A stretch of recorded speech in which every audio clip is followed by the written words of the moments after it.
Aku ada rapat mendadak dengan klien di luar kota. Aku berangkat dulu, ucap suamiku dengan tenang sambil mengambil kunci mobilnya. Beberapa jam kemudian teman baikku menghubungiku dan beritahukan ini. Assalamualaikum warahmatullahi wabarakatuh. Halo Bunda sahabat Ainun. Semoga Bunda semuanya dalam keadaan sehat dan selalu bahagia ya. Sebelum saya lanjut, yuk Bunda absen dari kota mana saja? Dan buat yang sudah like, komen, dan subscribe semoga rezekinya dilancarkan ya. Yuk, langsung kita mulai kisahnya. Malam tahun baru selalu punya caranya sendiri untuk membuat rumah terasa berbeda. Lampu-lampu tetangga berkelip lebih terang dari biasanya. Suara petasan saling sahut dari kejauhan, dan aroma masakan bercampur asap kembang api merambat masuk lewat jendela yang sedikit terbuka. Di televisi, hitung mundur sudah mulai diputar berulang-ulang, seolah dunia tak sabar meninggalkan 1 tahun lagi. Aku berdiri di dapur, mengaduk kuah sup yang sebenarnya tak terlalu kuperhatikan rasanya. Perhatianku justru tertarik ke ruang tamu, ke arah suamiku yang sedang bercermin, membenahi dasinya dengan ketelitian yang nyaris berlebihan. Jas hitamnya licin, sepatu pantofelnya mengilap, dan koper kecil di kakinya terlihat terlalu rapi untuk sekadar perjalanan kerja biasa. Rapat mendadak. Klien penting, katanya tanpa menoleh. Suaranya datar, seolah kalimat itu sudah dihafalnya sejak siang. Aku mengangguk. Refleks. Seperti seorang istri yang sudah terlalu sering mengangguk agar suasana tetap tenang. Padahal, di dalam dadaku ada sesuatu yang mengganjal. Perasaan samar yang sulit diberi nama, tapi cukup kuat untuk membuatku berhenti mengaduk sup.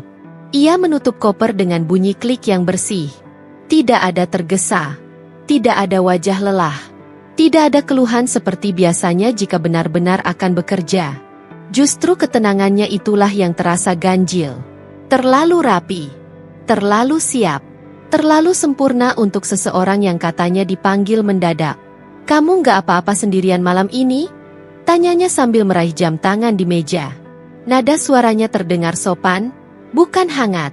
Seperti bertanya pada rekan kerja, bukan pada perempuan yang sudah menemaninya bertahun-tahun. Ya, jawabku singkat. Aku tak ingin terdengar menuntut. Malam tahun baru memang sering ia habiskan di luar rumah dengan berbagai alasan. Aku sudah belajar tidak berharap terlalu banyak. Ia mengangguk, lalu mencium keningku. Sekilas, cepat, nyaris formal. Aroma parfumnya tertinggal, lebih kuat dari biasanya. Aku sempat berpikir, sejak kapan ia memakai parfum itu? Tapi pikiran itu kutelan bersama senyum tipis yang kupaksakan. Pintu tertutup. Sunyi menyusup perlahan, menggantikan suara langkahnya yang menjauh.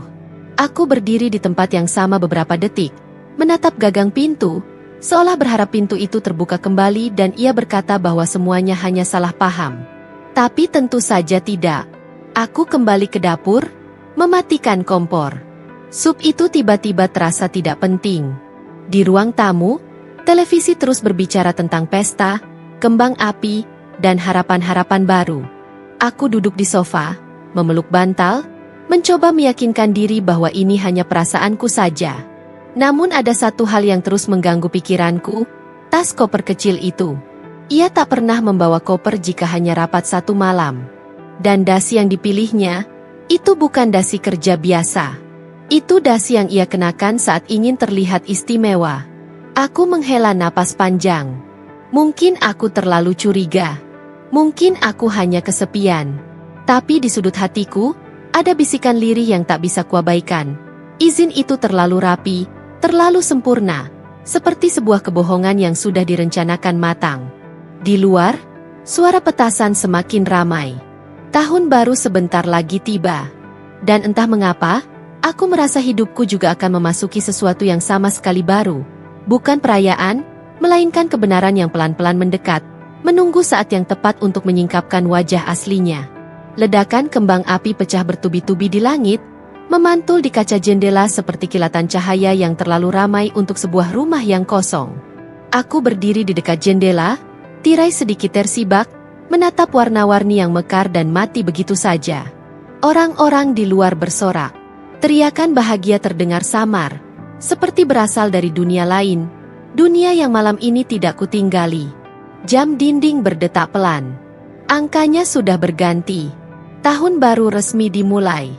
Aku melirik ponsel di tanganku. Layarnya gelap. Tidak ada getaran. Tidak ada bunyi notifikasi yang kutunggu sejak beberapa menit lalu.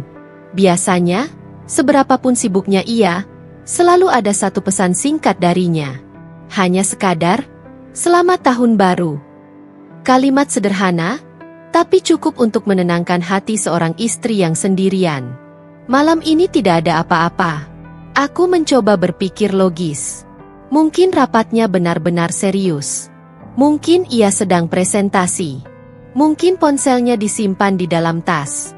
Aku mengulang kemungkinan-kemungkinan itu seperti doa, berharap salah satunya benar. Namun semakin lama aku menunggu, semakin sunyi rumah ini terasa. Dan sunyi itu bukan sekadar soal suara. Ia seperti menempel di dinding, merayap di lantai, dan menekan dadaku perlahan. Aku bangkit dari sofa, berjalan tanpa tujuan jelas. Ruang makan rapi, kursi-kursi tersusun seolah masih menunggu seseorang duduk. Di dapur, sup yang tadi kumasak sudah dingin. Aku menuangnya ke wastafel tanpa rasa bersalah. Tidak ada yang perlu kusajikan malam ini. Aku kembali duduk, kali ini di lantai ruang tamu. Televisi masih menyala, menampilkan wajah-wajah bahagia yang saling berpelukan. Aku menekan tombol mute. Aku tidak sanggup mendengar kebahagiaan orang lain saat pikiranku penuh tanda tanya. Ponsel itu kugenggam lagi. Jarum jam terus bergerak. 5 menit. 10 menit. 15. Aku membuka percakapan terakhir kami. Pesanku sebelumnya masih ada, pesan singkat yang kukirim setelah ia pergi, "Hati-hati di jalan." Centang 2. Dibaca. Tapi tak ada balasan setelah itu. Aku menelan ludah. Firasat itu datang pelan-pelan, tidak meledak, tapi cukup untuk membuat tanganku dingin. Aku mengenal suamiku. Terlalu mengenalnya. Dan justru karena itulah, ketidakhadirannya malam ini terasa berbeda. Bukan karena ia tidak di rumah, tapi karena ia seolah benar-benar jauh. Aku berdiri lagi, berjalan ke kamar. Lemari terbuka sedikit, menyisakan ruang kosong di sisi tempat gantungan jasnya. Bantal di tempat tidurnya masih rapi, tak tersentuh. Seharusnya aku lega. Tidak ada tanda-tanda ia pulang diam-diam. Tapi yang kurasakan justru sebaliknya. Kesunyian ini terlalu utuh, terlalu lengkap, seolah rumah ini memang tidak disiapkan untuk 2 orang malam ini. Aku duduk di tepi ranjang, ponsel kembali kutatap. Kali ini aku memberanikan diri menelepon. Nada sambung terdengar, 1 kali, 2 kali, 3 kali. Lalu berhenti. Tidak diangkat. Aku menghembuskan napas panjang, mencoba menenangkan diri. Jangan berlebihan. Jangan langsung menuduh. Tapi pikiran tidak bisa dibohongi.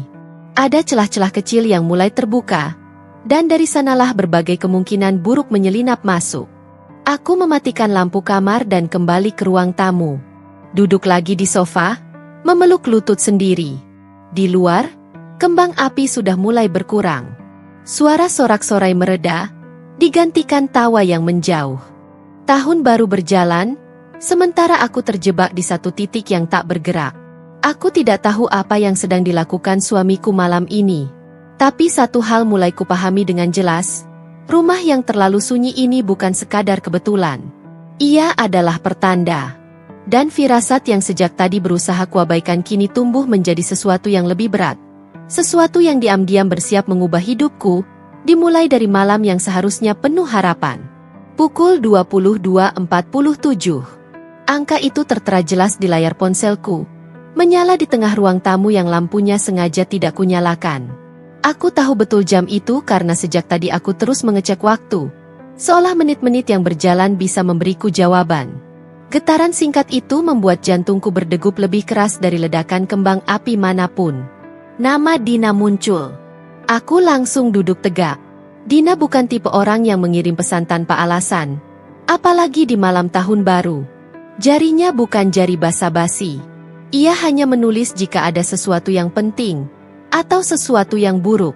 Pesannya masuk satu baris, tanpa emotikon, tanpa pembuka. "Kamu lagi di mana? Suamimu check-in barusan, Sama sekretarisnya. Aku menatap layar itu lama sekali. Terlalu lama. Mataku membaca kalimat itu berulang-ulang, tapi otakku menolak memprosesnya. Seolah kata-kata itu ditulis dalam bahasa asing yang kupahami huruf per huruf, tapi tidak maknanya. Check-in. Barusan. Sama sekretarisnya. Tanganku gemetar. Ponsel itu hampir terlepas dari genggaman.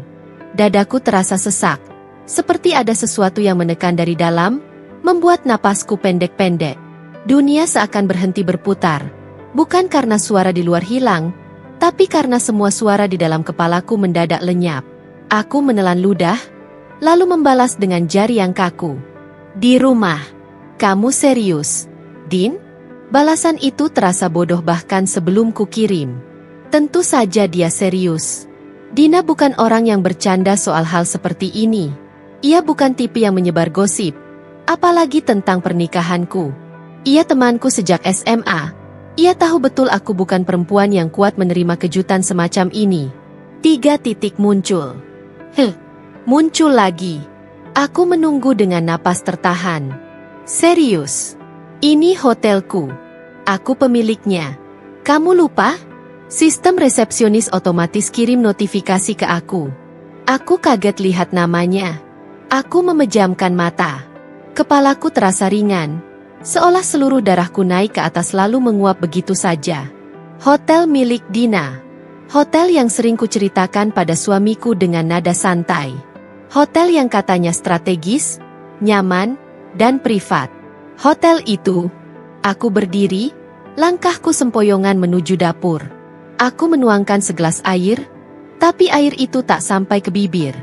Tanganku terlalu gemetar. Aku letakkan kembali gelas itu, bersandar di meja dapur, mencoba menahan tubuhku sendiri agar tidak jatuh. Sekretarisnya. Wajah perempuan itu muncul di benakku. Perempuan muda, rapi, selalu tersenyum sopan setiap kali mengantar berkas ke rumah. Aku ingat caranya memanggil suamiku dengan nada manis yang dulu kupikir wajar. Aku ingat betapa sering suamiku menyebut namanya akhir-akhir ini, dengan alasan pekerjaan, dengan nada datar yang kini terasa dibuat-buat. Potongan-potongan kecil itu tiba-tiba tersusun rapi. Terlalu rapi. Seperti puzzle yang selama ini sengaja kubalik agar gambarnya tidak terlihat jelas. Ponselku kembali bergetar. Kamu mau aku kirimin foto CCTV lobinya? Tulis Dina. Dadaku bergetar. Aku menatap pesan itu lama, seolah ada pilihan untuk tidak menjawab, untuk berpura-pura tidak tahu. Jika aku berkata tidak, mungkin malam ini akan tetap sunyi. Menyakitkan, tapi sunyi. Namun jika aku berkata iya, tidak akan ada jalan kembali. Aku tahu, sejak detik itu, hidupku akan terbagi 2, sebelum dan sesudah pesan ini. Kirim, tulisku akhirnya. Tegas. Lebih tegas dari yang kurasakan. Beberapa detik kemudian, sebuah foto masuk. Aku duduk perlahan di lantai dapur. Di layar ponsel itu, kulihat sosok yang sangat kukenal. Jas hitam, koper kecil, dasi yang kupuji sebelum ia pergi. Tangannya menarik koper. Di sampingnya, seorang perempuan berambut rapi berdiri terlalu dekat. Wajahnya setengah tertunduk, tapi aku tahu itu dia. Sekretaris yang katanya hanya urusan kerja. Tanggal dan jam tertera jelas di sudut foto. Pukul 22.43. 4 menit sebelum Dina mengirim pesan padaku. Aku tidak menangis. Air mataku tidak jatuh. Justru itu yang paling menakutkan. Dadaku kosong. Seperti ada ruang besar yang tiba-tiba tercipta, menelan semua perasaan yang seharusnya muncul. Aku menatap foto itu sekali lagi, lalu mematikan layar ponsel. Dalam diam, aku tahu satu hal. Malam ini bukan lagi tentang tahun baru. Ini tentang pengkhianatan yang akhirnya berani menunjukkan wajahnya. Dan aku tidak akan menjadi perempuan yang hanya menangis di rumah yang terlalu sunyi. Sesuatu di dalam diriku bergerak pelan, bangkit dari keterkejutan. Jika mereka memilih hotel itu sebagai tempat bersembunyi, maka mereka lupa satu hal penting. Aku mengenal pemiliknya. Aku menatap layar ponsel yang sudah gelap, pantulan wajahku samar terlihat di sana. Wajah seorang perempuan yang baru saja mengetahui kebenaran, tapi belum sepenuhnya memahami apa yang harus dilakukan setelahnya. Di luar, sisa-sisa suara perayaan masih terdengar, namun kini terdengar seperti ejekan, seolah dunia bersenang-senang di atas reruntuhan yang baru saja lahir di hidupku. Hotel itu, namanya pernah kuucapkan berkali-kali dengan nada bangga. Aku ingat betul hari pertama Dina mengajakku ke sana, jauh sebelum papan nama dipasang dengan sempurna. Saat cat dindingnya masih menyengat, dan lantainya masih berdebu. Aku ikut berdiri di sudut lobi, memegang helm proyek, mendengarkan Dina bercerita tentang mimpinya memiliki hotel yang hangat, aman, dan berkelas. Hotel yang tidak murahan. Hotel yang punya privasi, tapi bukan tempat bersembunyi. Aku tersenyum pahit mengingat semua itu. Aku sering ikut soft opening. Duduk di meja restoran lantai bawah, mencicipi menu sambil memberi saran. Pernah menginap satu malam hanya untuk merasakan suasana sebagai tamu, kata Dina. Aku tahu sudut-sudut hotel itu hampir di luar kepala. Jalur lift yang paling sepi. Lantai mana yang biasanya dipilih tamu-tamu penting. Bahkan sudut kamera CCTV di lobi, yang baru saja memotret suamiku tanpa ampun. Ironis. Tempat yang dulu kubantu bangun dengan doa dan dukungan kini berubah menjadi panggung paling telanjang untuk pengkhianatan suamiku sendiri. Aku bangkit dari lantai dapur dan berjalan ke kamar mandi. Kubasuh wajahku dengan air dingin. Tidak untuk menghapus air mata, karena air mata tak kunjung turun, melainkan untuk memastikan aku masih sadar. Bahwa ini bukan mimpi buruk yang akan menguap begitu aku menutup mata. Di cermin, mataku terlihat berbeda. Ada kemarahan yang belum sepenuhnya muncul, bercampur dengan luka yang masih mentah. Aku menghela napas panjang, lalu kembali ke ruang tamu. Aku duduk, membuka ponsel, dan menelpon Dina. Nada sambung terdengar singkat sebelum ia mengangkat. Maaf, aku harus bilang ke kamu malam ini. Suara Dina terdengar hati-hati. Aku juga nggak nyangka. Dia masih di sana? Tanyaku, memotong. Suaraku terdengar lebih tenang dari yang kuduga. Iya. Baru naik lift. Kamar lantai 9. Lantai 9. Aku tahu lantai itu. Lantai dengan karpet paling tebal, kamar paling kedap suara. Dina pernah bilang, lantai itu sering dipilih pasangan yang ingin privasi lebih. Saat itu aku tertawa. Sekarang, tawa itu terasa seperti menampar wajahku sendiri. Aku memejamkan mata. Bayangan suamiku berdiri di depan resepsionis muncul begitu saja. Cara ia tersenyum, cara ia menandatangani formulir, cara ia berpura-pura menjadi lelaki baik-baik yang hanya sedang melakukan perjalanan kerja. Aku mengenalnya. Terlalu mengenalnya. Dan justru karena itulah, pengkhianatan ini terasa lebih kejam. Din, kataku pelan, kalau aku datang ke sana sekarang, kamu bisa pastikan aku nggak dihalangi siapapun. Hening beberapa detik di seberang. Kamu yakin? Tanyanya. Ini bakal berat. Aku membuka mata, menatap ruang tamu yang kosong. Rumah yang tadi terasa sunyi kini terasa seperti titik awal keputusan besar. Tidak ada lagi kebingungan di kepalaku. Hanya satu garis lurus yang jelas.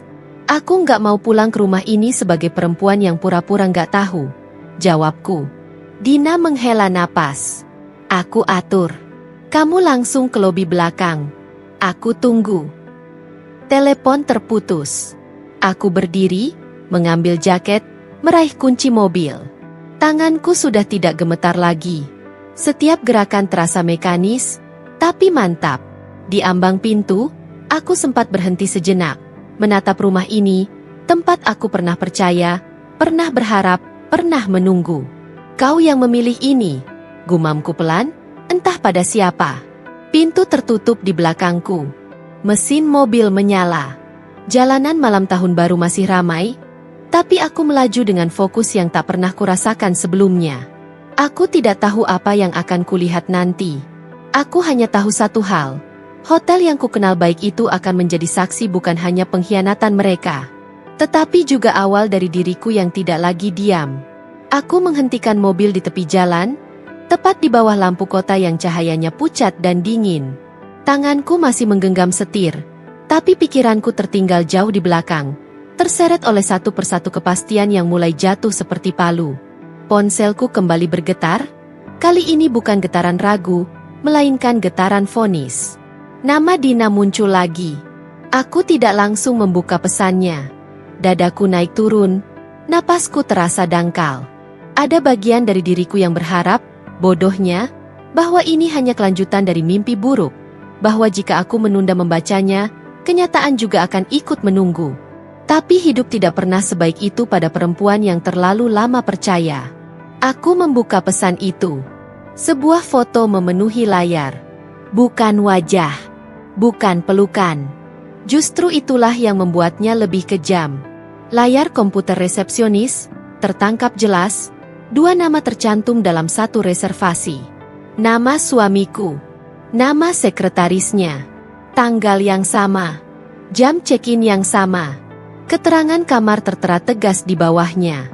1 kamar. 1 tempat tidur. Tidak ada ruang tafsir. Tidak ada celah untuk berdalih. Tidak ada lagi, mungkin, yang bisa kusematkan untuk menyelamatkan sisa-sisa kepercayaan. Sistem tidak berbohong.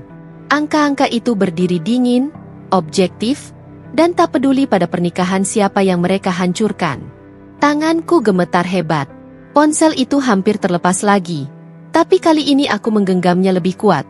Seolah dengan begitu aku bisa memastikan bahwa semua ini nyata. Dadaku berdenyut nyeri, bukan seperti sedih yang mengalir, melainkan seperti amarah yang terjebak, berputar-putar mencari jalan keluar. Aku tidak menangis. Aku menunggu air mata itu jatuh, tapi yang datang justru getaran di sekujur tubuhku. Dari ujung jari sampai tengkuk, dingin menjalar tanpa izin. Rahangku mengeras, gigi-gigiku saling bergesek pelan. Ini bukan fase menyangkal. Ini fase menerima, dan penerimaan itu terasa lebih menyakitkan daripada air mata manapun. Aku menatap foto itu lebih lama dari yang seharusnya. Nama suamiku tampak asing ketika berdampingan dengan nama perempuan lain. Seolah-olah di detik itu juga, ia berubah menjadi orang yang sama sekali tidak kukenal. Lelaki yang dulu kupilih, kupeluk, dan kupanggil rumah, kini hanya deretan huruf di layar komputer hotel. Ponselku bergetar lagi. Pesan suara dari Dina. Aku menekannya. Aku simpan semua datanya. Suara Dina terdengar tegas, tak lagi ragu. Log check-in, waktu naik lift, rekaman CCTV koridor. Kalau kamu butuh, semua ada. Aku memejamkan mata. Di balik kelopak mata itu, potongan kenangan berlompatan tak beraturan. Janji yang pernah diucapkan, rencana yang pernah disusun, kebiasaan kecil yang dulu kupikir bukti cinta. Semua itu kini kehilangan makna, runtuh oleh satu fakta sederhana. Ia memilih berbagi tempat tidur dengan perempuan lain di malam pergantian tahun. Aku mengusap wajahku kasar, menarik napas panjang. Ketika kubuka mata kembali, dunia terasa lebih fokus, lebih tajam. Sakitnya masih ada, tapi tidak lagi membutakan. Justru dari rasa sakit itulah muncul sesuatu yang baru, ketegasan yang selama ini tertidur. Terima kasih, Din, tulisku singkat. Aku lanjut ke hotel. Balasan Dina datang cepat. Aku di lobi belakang. Kamu nggak sendirian. Aku menyalakan mesin mobil lagi. Jalanan menuju hotel kini terasa lebih pendek, seolah jarak itu ikut menyusut bersama kesabaranku. Setiap lampu merah kulewati dengan perasaan yang sama. Bukan ragu, bukan takut, melainkan kesiapan. Bukti itu sudah ada. Tak terbantahkan. Dan aku sadar, malam ini bukan lagi tentang memergoki. Ini tentang berdiri di hadapan kebenaran tanpa gemetar, meski tubuhku masih bergetar hebat, dan memastikan mereka tahu satu hal penting. Pengkhianatan yang tercatat rapi di sistem, akan dibayar dengan harga yang sama rapi pula. Di luar kaca mobil, kota tampak seperti sedang berpesta untuk dirinya sendiri. Jalanan dipenuhi kendaraan yang melaju pelan, jendela-jendela terbuka, tawa dan teriakan bercampur musik yang diputar terlalu keras. Spanduk tahun baru terbentang di beberapa sudut, lampu hias menyala tanpa peduli pada siapapun yang hatinya sedang runtuh. Aku berhenti di lampu merah, menatap sekelompok orang di trotoar yang sedang bersuah foto. Mereka saling berpelukan, menghitung detik, merayakan harapan. Aku menutup mata sejenak, bukan untuk iri, melainkan untuk menguatkan diri. Karena di tengah keramaian itu, aku sendirian dengan keputusan yang baru saja kuambil, keputusan yang tidak bisa ditarik kembali. Aku mengenakan mantel tebal yang kugantung di belakang jok. Mantel itu bukan sekadar pelindung dari dingin malam, melainkan lapisan tipis untuk menahan diriku sendiri agar tidak runtuh sebelum waktunya. Kunci mobil beradu pelan saat ku genggam. Bunyinya terdengar tegas, seperti penanda bahwa aku sedang memegang kendali. Jika ia memilih malam ini untuk menghancurkanku, aku memilih malam ini untuk tidak diam. Kalimat itu berulang di kepalaku, bukan sebagai ancaman, tapi sebagai pengingat bahwa diamku selama ini bukan karena aku lemah, melainkan karena aku memilih percaya. Dan ketika kepercayaan itu diinjak-injak, diam tidak lagi menjadi pilihan yang terhormat. Lampu hijau menyala. Aku melaju. Setiap meter yang kutempuh menuju hotel terasa seperti jarak antara diriku yang lama dan diriku yang baru. Yang lama adalah perempuan yang menunggu di rumah, menenangkan diri dengan kemungkinan-kemungkinan baik. Yang baru adalah perempuan yang memegang bukti, menatap kenyataan, dan memilih berdiri meski lututnya masih gemetar. Ponselku terletak di kursi sebelah, layarnya menyala dengan peta menuju hotel. Aku tidak menyalakan musik. Aku ingin mendengar pikiranku sendiri. Aku ingin memastikan bahwa langkah ini bukan luapan emosi sesaat, melainkan keputusan sadar dari seseorang yang sudah terlalu lama mengalah. Di sebuah persimpangan, aku melihat sepasang suami istri di motor, membawa anak kecil yang tertidur di antara mereka. Adegan itu sederhana, tapi dadaku kembali terasa nyeri. Aku bertanya pada diriku sendiri, di mana tepatnya aku salah memilih? Tapi pertanyaan itu segera kuhentikan. Malam ini bukan tentang menyalahkan diri. Malam ini tentang menghadapi. Aku memasuki area parkir hotel. Suasana di dalam berbeda dari hiruk-pikuk luar. Lampu temaram, musik lembut, dan aroma khas lobi menyambutku seperti kenangan yang berubah makna. Hotel ini dulu terasa ramah. Kini terasa dingin dan jujur, tempat yang tidak menyembunyikan apapun. Aku memarkir mobil, mematikan mesin, dan duduk sebentar tanpa bergerak. Tanganku kembali bergetar, tapi kali ini aku tidak menghindar. Aku membiarkannya. Karena keberanian bukan berarti tidak takut, melainkan melangkah meski takut itu ada. Aku mengambil tas kecilku, memasukkan ponsel ke dalam saku mantel, lalu melangkah keluar. Di kejauhan, suara tawa dari dalam hotel terdengar samar. Para tamu lalu lalang, berpakaian rapi, menyambut tahun baru dengan cara mereka sendiri. Aku menarik napas panjang sebelum melangkah ke pintu masuk. Aku tidak tahu bagaimana akhir dari malam ini. Aku tidak tahu kata-kata apa yang akan keluar dari mulutku ketika berhadapan dengannya nanti. Tapi satu hal sudah pasti, aku tidak datang sebagai istri yang memohon penjelasan. Aku datang sebagai perempuan yang menolak dihancurkan diam-diam. Dan di tengah keramaian orang-orang yang merayakan awal baru, aku sedang berjalan menuju kebenaran, apapun harga yang harus kubayar setelahnya. Lobi hotel dipenuhi suara yang berlapis-lapis. Tawa, langkah kaki, bunyi koper yang diseret tergesa, dan denting gelas dari arah restoran bercampur menjadi satu irama yang melelahkan. Semua orang terlihat punya tujuan, menuju kamar, menuju pesta kecil, menuju perayaan pribadi mereka. Hanya aku yang berdiri diam, seolah terlepas dari arus waktu. Pintu lift berdiri di hadapanku, mengilap dan dingin. Pantulannya menangkap bayangan wajahku yang kaku, mata yang menyimpan lebih banyak cerita daripada yang ingin kutunjukkan. Aku menarik napas panjang, mencoba menenangkan detak jantungku yang terasa menghantam dada. Tanganku yang memegang tas terasa basah oleh keringat, meski udara di lobi dingin.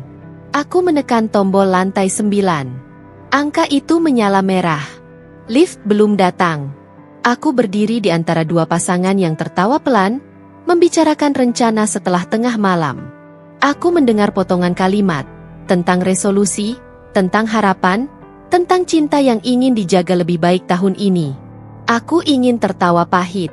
Bagi sebagian orang, tahun baru adalah janji. Bagiku, malam ini adalah pengakuan. Bunyi ding terdengar dari lift sebelah. Pintu terbuka. Orang-orang masuk dan keluar. Aku tetap di tempatku. Lift yang kupanggil belum juga tiba. Seolah ia sengaja menahanku di sini, memaksaku menghadapi detik-detik yang terasa lebih berat dari biasanya. Ponselku bergetar pelan di saku mantel.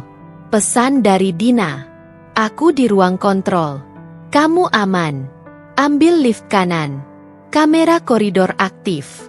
Aku membaca pesan itu sekali, lalu memasukkan kembali ponselku tanpa membalas. Aku tidak ingin mengalihkan fokus. Setiap detik penantian ini seperti mengulur sesuatu yang tak bisa dihindari. Akhirnya, pintu lift di depanku terbuka. Aku melangkah masuk bersama beberapa tamu lain. Udara di dalam lift terasa sempit, meski ruangnya cukup luas. Aku berdiri menghadap pintu, menatap angka-angka di atas yang belum juga bergerak. Pintu menutup. Lift mulai naik. Lantai 1 terlewati. Detak jantungku semakin keras. Lantai 2. Aku menelan ludah. Dalam kepalaku, bayangan-bayangan kecil bermunculan. Senyum suamiku saat berpamitan, nada suaranya yang terlalu tenang, koper kecil yang ditariknya tanpa ragu. Semua itu kini terasa seperti tanda-tanda yang sengaja tak ingin kulihat. Lantai 3. Aku mengepalkan tangan. Kuku jariku menekan telapak, mencoba menahan gejolak yang semakin kuat. Setiap lantai terasa seperti 1 tahun pengkhianatan. Waktu yang berjalan diam-diam, tanpa suara, tanpa peringatan, hingga akhirnya aku berada di titik ini. Lantai 4. Seorang tamu di sampingku tertawa kecil saat ponselnya berbunyi. Ia terlihat bahagia. Aku memalingkan wajah, menatap dinding lift yang polos. Aku tidak ingin cemburu pada kebahagiaan orang asing. Aku hanya ingin tiba. Lantai 5. Napasmu teratur? Kataku pada diri sendiri. Jangan goyah sekarang. Aku tidak datang sejauh ini untuk runtuh di ruang tertutup bernama lift. Lantai 6. Pikiranku berlari ke masa lalu, ke hari-hari ketika aku percaya bahwa kelelahan suamiku adalah bukti kerja keras, bahwa keterlambatannya adalah tanggung jawab, bahwa jaraknya adalah fase. Betapa mudahnya cinta berubah menjadi alasan untuk memaafkan kebohongan. Lantai 7. Beberapa penumpang keluar. Lift terasa lebih lengang. Aku kini berdiri hampir sendirian.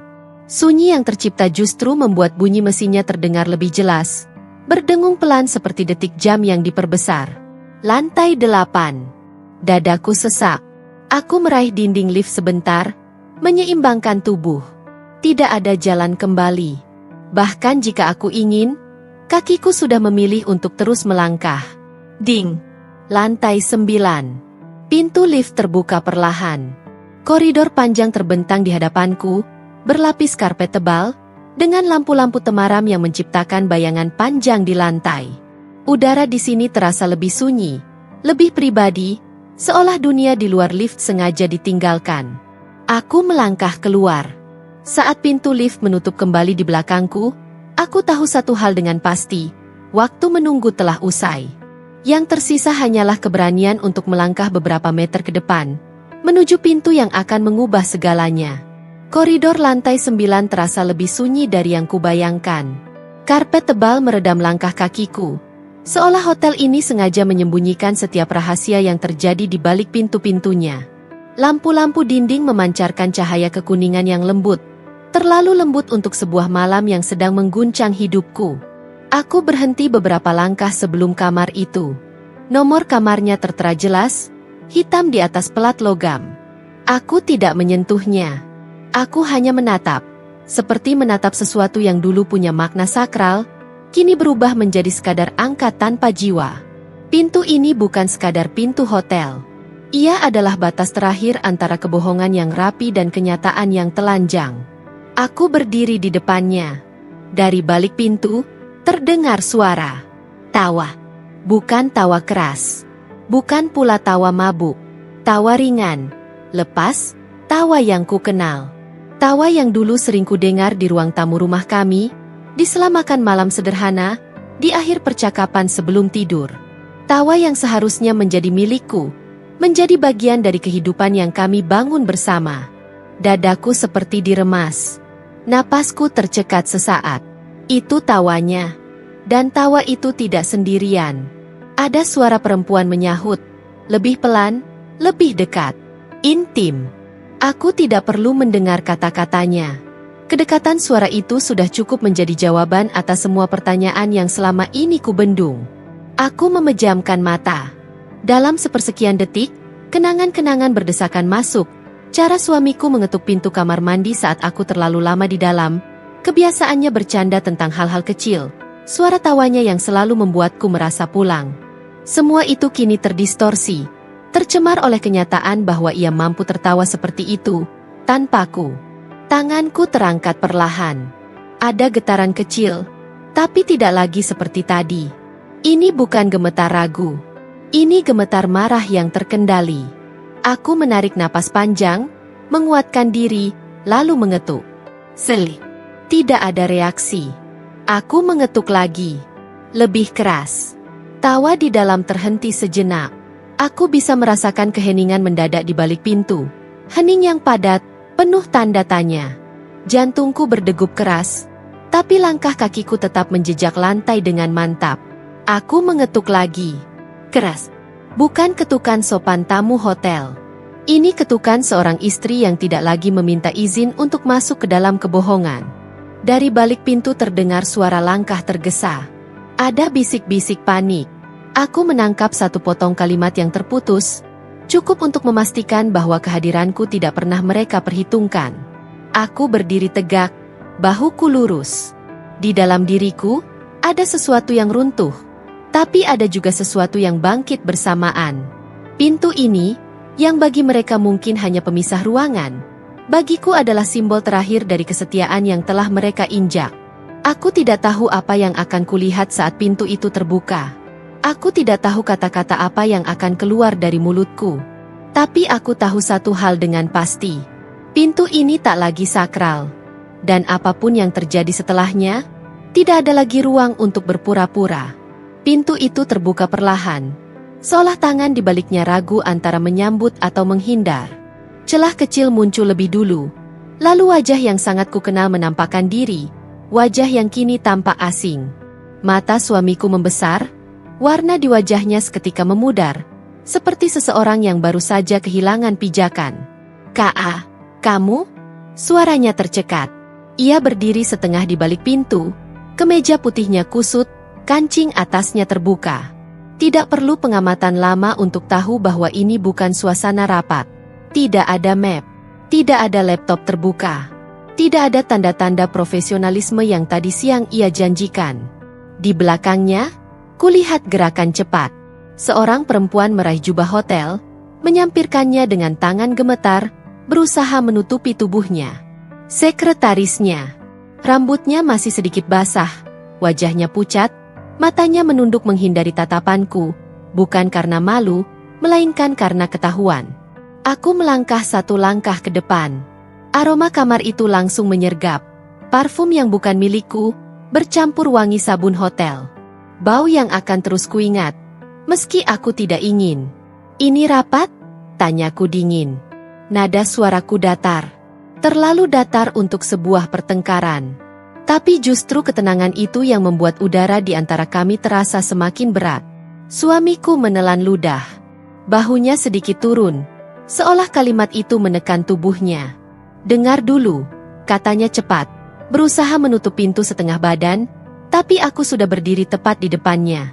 "Ini nggak seperti yang kamu pikir." Aku tersenyum tipis. Bukan senyum lucu, bukan senyum pahit, melainkan senyum orang yang sudah berhenti berharap pada penjelasan klise. "Jadi sistem hotel salah?" balasku pelan. 2 nama di satu kamar, 1 tempat tidur, juga bagian dari rapat. Ia terdiam. Mulutnya terbuka, tapi tak ada kata yang keluar. Dari balik bahunya, perempuan itu semakin menenggelamkan diri di balik jubah, seperti berharap kain tipis itu bisa menghapus keberadaannya. Aku mengalihkan pandangan ke arah perempuan itu sejenak. Tatapan kami bertemu. Ada ketakutan di matanya, tapi juga sesuatu yang lain. Kesadaran bahwa rahasia yang selama ini dijaga rapi akhirnya pecah. Aku tidak marah padanya. Tidak sepenuhnya. Kemarahanku terlalu fokus pada lelaki yang berdiri di depanku. "Kamu pulang malam ini," kataku pada suamiku, suaraku tetap rendah. "Atau kamu mau aku lanjutkan rapat ini di lobi?" Wajahnya semakin pucat. Ia melirik ke belakang, lalu kembali menatapku. Untuk pertama kalinya malam ini, aku melihatnya benar-benar kehilangan kendali. Tidak ada senyum tenang. Tidak ada nada percaya diri. Hanya seorang lelaki yang ketahuan dan tidak siap menanggung akibatnya. "Jangan bikin keributan," pintanya lirih. Aku mendekat sedikit lagi, cukup dekat hingga ia bisa mendengar napasku. "Aku tidak datang untuk bikin keributan," kataku. "Aku datang untuk memastikan satu hal, bahwa aku tidak gila selama ini."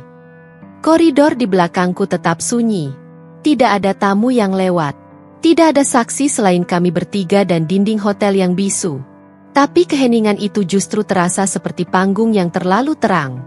Aku melangkah mundur setengah langkah, memberi ruang. Bukan karena aku kalah, melainkan karena aku sudah mendapatkan jawabanku. Wajahnya yang pucat, kebisuannya, dan keberadaan perempuan itu, semuanya sudah lebih dari cukup. "Berpakaianlah," ucapku singkat. "Kita selesai di sini." Aku berbalik tanpa menunggu jawaban. Di belakangku, pintu kamar itu menutup dengan bunyi pelan.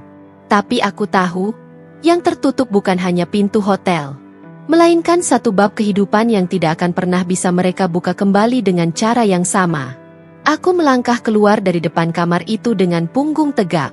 Karpet lorong terasa dingin di telapak kakiku, tapi langkahku mantap.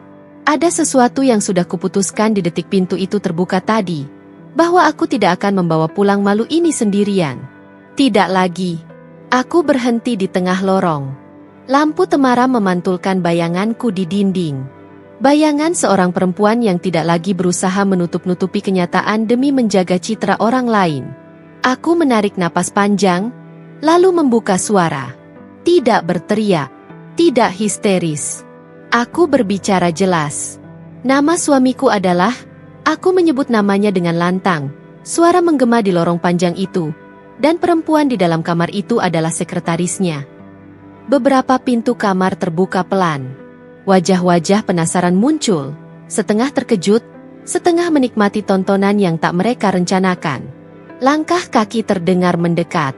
Lift di ujung lorong terbuka, beberapa tamu keluar, lalu berhenti ketika menyadari ada sesuatu yang sedang terjadi. Aku melanjutkan. "Malam ini katanya ada rapat penting," kataku dingin, tapi yang kulihat hanya dua orang dewasa berbagi satu kamar, satu tempat tidur. Suasana berubah dalam hitungan detik. Bisik-bisik muncul seperti gelombang kecil yang cepat membesar. Beberapa tamu saling berpandangan. Ada yang mengernyit, ada yang mengangkat alis, ada pula yang langsung mengangkat ponsel, kamera menyala, merekam tanpa ragu. Aku melihat suamiku keluar dari kamar, wajahnya pucat pasi. Sekretarisnya mengikutinya dengan langkah ragu, jubah hotel masih melilit tubuhnya. Ia menunduk, tapi itu sudah terlambat. Nama dan perannya sudah kusebutkan. Tidak ada lagi ruang untuk bersembunyi. "Stop," kata suamiku pelan, mencoba mendekat. "Jangan di sini." Aku menoleh ke arahnya. Tatapan kami bertemu di tengah lorong yang kini penuh mata. "Di sini," jawabku singkat, "karena disinilah kamu memilih berada." Seorang tamu perempuan menggeleng pelan. Seorang pria di ujung lorong berbisik pada temannya. Kamera-kamera ponsel terangkat lebih tinggi. Cahaya kecil dari layar-layar itu seperti kilatan kembang api versi lain. Tidak indah, tapi telanjang. Aku tidak merasa puas. Tidak juga lega. Yang kurasakan adalah kejelasan. Malam tahun baru yang seharusnya penuh pesta kini berubah menjadi pengadilan terbuka, dan aku berdiri sebagai saksi utama, bukan terdakwa. "Ini urusan pribadi," kata suamiku lagi, suaranya sedikit meninggi karena panik. Aku tersenyum tipis. "Sejak kamu check-in di hotel umum dengan sekretarismu," jawabku, "ini berhenti jadi urusan pribadi." Hening sesaat. Lalu suara langkah cepat terdengar dari arah lift. Staf hotel mendekat, mencoba memahami situasi. Dina muncul di ujung lorong, Matanya menatapku penuh kekuatan, seolah berkata, "Aku di sini." Aku menurunkan suara, tapi tetap terdengar jelas oleh orang-orang di sekitar. "Aku tidak datang untuk memaki," kataku. "Aku datang untuk mengatakan kebenaran. Dan kebenaran tidak selalu sopan." Aku berbalik, berjalan menjauh dari mereka. Di belakangku, bisik-bisik semakin riuh. Kamera-kamera masih terangkat. Malam tahun baru terus berjalan. Tapi bagi mereka yang menyaksikan, satu cerita telah berubah arah. Aku masuk ke lift tanpa menoleh lagi. Di dalam cermin lift, kulihat wajahku sendiri. Mataku merah, tapi tajam. Bibirku sedikit bergetar, tapi aku tersenyum kecil. Bukan karena bahagia, melainkan karena aku akhirnya berhenti menanggung malu sendirian. Pintu lift menutup. Dan untuk pertama kalinya malam ini, aku merasa tidak lagi sendirian di dalam kebenaran. Ia menyusulku ke area lobi kecil di dekat lift. Keramaian lantai 9 sudah tertinggal, tapi gema bisik-bisiknya masih terasa di telingaku. Suamiku berdiri beberapa langkah dariku, napasnya tidak teratur, rambutnya sedikit berantakan, bukan lagi lelaki rapi yang tadi berpamitan dengan alasan rapat penting. "Kamu salah paham," katanya akhirnya. Nada suaranya memohon, tapi kalimatnya tetap sama, seperti naskah lama yang diulang tanpa keyakinan. "Ini cuma urusan kerja yang kebetulan." Aku menoleh perlahan, bukan dengan amarah meledak, melainkan dengan kelelahan yang dalam. Kelelahan orang yang sudah terlalu lama menunggu kejujuran. Aku tersenyum pahit. "Rapat macam apa?" tanyaku tenang. "Yang butuh satu kamar dan satu ranjang." Ia terdiam. Mulutnya terbuka, lalu tertutup lagi. Ia mengusap wajahnya, menatap lantai sejenak, seolah jawaban bisa muncul dari karpet hotel yang polos. Aku menunggu, bukan karena berharap, tapi karena ingin memberinya kesempatan terakhir untuk jujur. Meski aku tahu, kesempatan itu sudah terlalu terlambat. "Aku nggak bermaksud menyakitimu," katanya pelan. "Ini cuma hilaf. Aku lagi tertekan. Kamu tahu pekerjaanku." "Jangan," potongku lembut. "Jangan bawa-bawa tekanan kerja untuk membenarkan pilihan." Ia mengangkat kepala, menatapku dengan mata yang basah, tapi tidak ada air mata yang jatuh. Aku mengenal tatapan itu, tatapan orang yang ingin dimaafkan tanpa sungguh-sungguh memahami kesalahan. Tatapan yang berharap luka ini bisa diselesaikan dengan penjelasan, bukan tanggung jawab. "Kamu pulang malam ini," lanjutnya, suaranya melemah. "Kita bicara di rumah. Kita perbaiki." Aku menggeleng pelan. Bukan penolakan yang dramatis, hanya kepastian yang matang. "Kebohonganmu runtuh bukan karena aku berteriak," kataku. "Tapi karena kamu memilih tempat yang salah, waktu yang salah, dan alasan yang terlalu rapi." Aku melangkah sedikit mendekat, cukup untuk memastikan kata-kataku sampai. Aku tidak butuh pengakuan lagi. Bukti sudah cukup. Dan yang paling menyakitkan bukan soal kamar itu, melainkan caramu menganggap aku bisa dibohongi dengan mudah. Ia terdiam lama. Tidak ada lagi kalimat yang ia susun. Tidak ada lagi pembelaan yang ia coba.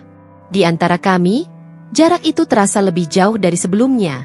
Jarak yang diciptakan oleh pilihan-pilihannya sendiri. Aku menghela napas, menenangkan diriku. "Mulai malam ini," kataku tegas, "kamu bertanggung jawab atas keputusanmu. Aku tidak akan menjadi tempat berlindung dari akibatnya." Aku berbalik, melangkah menuju pintu keluar hotel.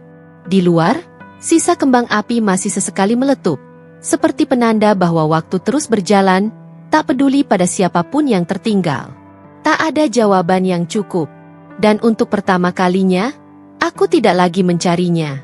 Aku melangkah keluar dari pintu hotel tepat ketika hitungan mundur terakhir di layar-layar kota hampir usai. Suara sorak-sorai menggelegar dari kejauhan, bercampur dengan dentuman kembang api yang mulai memenuhi langit. Aku tidak menoleh ke belakang. Tidak lagi. Apapun yang tertinggal di dalam hotel itu bukan lagi milikku.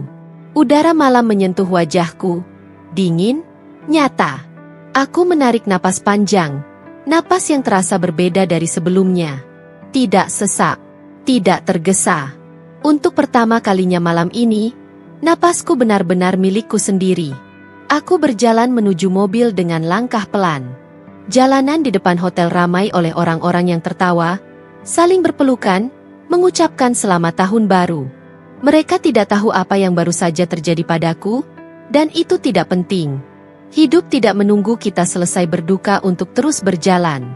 Aku duduk di balik kemudi, menutup pintu, dan menyalakan mesin. Di kaca spion, lampu hotel tampak semakin jauh saat aku melaju. Tidak ada pesan masuk, tidak ada panggilan. Bahkan jika ada, aku tahu aku tidak akan mengangkatnya. Kembang api terakhir meledak di langit, cahayanya memantul di kaca depan mobilku.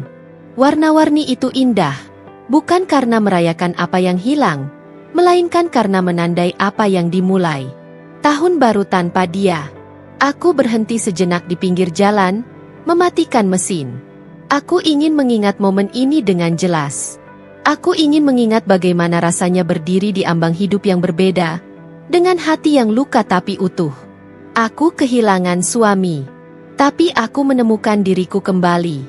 Aku tidak lagi perempuan yang menunggu di rumah dengan ponsel di tangan, membenarkan sunyi dengan kemungkinan-kemungkinan palsu. Aku adalah perempuan yang memilih kebenaran meski pahit, yang berdiri tegak di hadapan pengkhianatan, dan yang pergi dengan harga diri utuh. Aku menatap langit yang perlahan kembali gelap setelah pesta cahaya usai. Tidak ada doa panjang, tidak ada resolusi yang rumit, hanya satu janji sederhana pada diri sendiri. Aku tidak akan kembali ke tempat yang membuatku mengecil demi kenyamanan orang lain. Mesin mobil kembali menyala. Aku melaju, meninggalkan hotel, meninggalkan malam yang mengubah segalanya. Di depanku, jalan terbentang, sunyi, gelap, dan jujur. Tahun baru ini mungkin dimulai tanpa dia. Tapi untuk pertama kalinya, aku melangkah ke dalamnya sebagai diriku sendiri. Pagi datang tanpa dentuman kembang api. Kota terlihat lebih jujur dalam cahaya matahari. Tenang, apa adanya, tanpa lampu hias yang menipu. Aku bangun dengan tubuh lelah, tapi pikiranku bening. Tidak ada sisa mabuk emosi. Tidak ada dorongan untuk menangis di kamar mandi. Yang ada hanya ketetapan yang sudah matang sejak semalam. Aku duduk di meja makan, secangkir teh hangat di hadapanku. Ponsel tergeletak di samping, layar bersih dari pesan-pesan yang dulu selalu kutunggu. Aku membuka map tipis yang sudah lama kusimpan. Salinan dokumen pernikahan, kartu identitas, dan catatan-catatan kecil yang dulu kupikir tidak akan pernah kugunakan. Ternyata, bersiap bukan berarti berharap yang buruk. Kadang itu hanya cara hidup melindungi diri. Pagi itu, aku mengajukan gugatan. Tanpa drama, tanpa ragu. Aku melakukannya dengan tangan yang mantap, bukan karena aku kebal terhadap luka, tetapi karena aku menolak membiarkan luka itu menentukan arah hidupku. Setiap tanda tangan terasa seperti satu simpul yang kulepas. Ikatan yang dulu kupertahankan sendirian, kini kuakhiri dengan sadar. Di ruang tunggu yang sederhana, aku duduk tegak. Orang-orang lalu lalang dengan urusan mereka masing-masing. Tidak ada yang tahu cerita lengkapku, dan untuk pertama kalinya, aku tidak merasa perlu menjelaskannya. Aku tidak datang untuk dihakimi. Aku datang untuk menutup bab yang sudah terlalu lama terbuka. Pikiranku kembali ke malam tahun baru itu, ke lorong hotel, ke pintu yang tak lagi sakral, ke tatapan pucat yang tak mampu memberi jawaban. Aku tidak menyesali caraku memilih. Malam itu mengajarkanku satu hal yang tidak pernah kutemukan dalam buku manapun. Pengkhianatan tak layak disimpan dalam diam. Ia layak dibuka, agar aku bisa melangkah tanpa beban. Sore hari, aku pulang dengan langkah ringan. Matahari condong ke barat, cahayanya hangat di kulit. Aku menata rumah pelan-pelan, bukan untuk menghapus kenangan, melainkan untuk memberi ruang pada yang baru.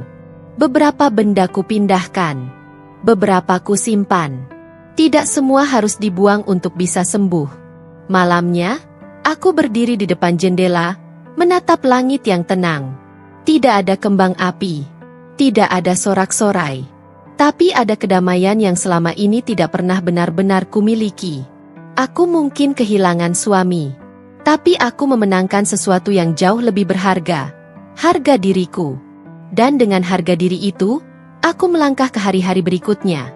Tanpa menoleh, tanpa beban, dan tanpa lagi meminta izin untuk menjadi utuh.